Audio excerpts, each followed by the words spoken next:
Teachers don't need to defend or say we've earned our vacation time any more than a smartphone has earned its right to get charged up at night.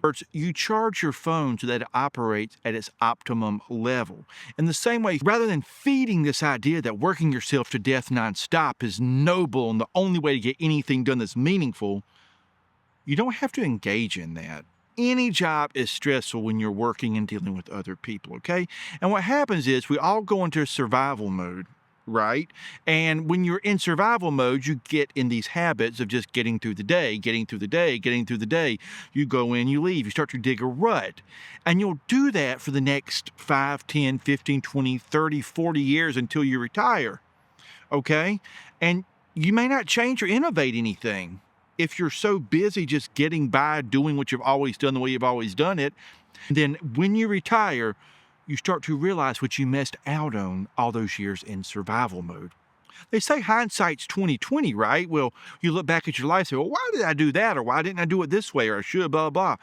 And guess what? That's because you finally had time to process the life you were living. And not surprisingly, when you take time, when you're not under pressure, when you're not stressed out and all that stuff, your mind functions so much more clearly. So it's not that hindsight's 20/20. Yes, you've learned from experience and all that, but you have time to really process, think about it, look at other options, study other things. And so I encourage anybody in any profession that does not have as much time off as teaching, ask yourself, would more vacation time, more breaks in my job help me be a better person and do a better job, be more productive? Would it help my company produce better things? There are lots of studies that suggest yes. And so therefore, one of the things that education gets right are the breaks that students and teachers get. Yes, so many teachers do have to get second jobs and do work throughout the summer and are lesson plans throughout the summer and all that kind of stuff. And you can make a point about the summer slump and how to maybe rearrange these breaks some.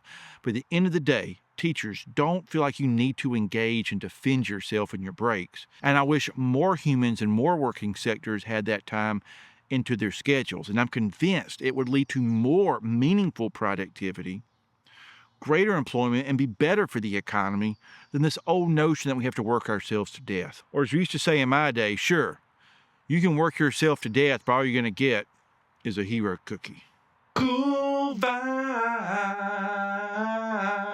Together we learn, together we grow, together we heal, together we flow. Be cool, every teacher, every school. Be cool, every teacher, every school. Be cool, every teacher, every school.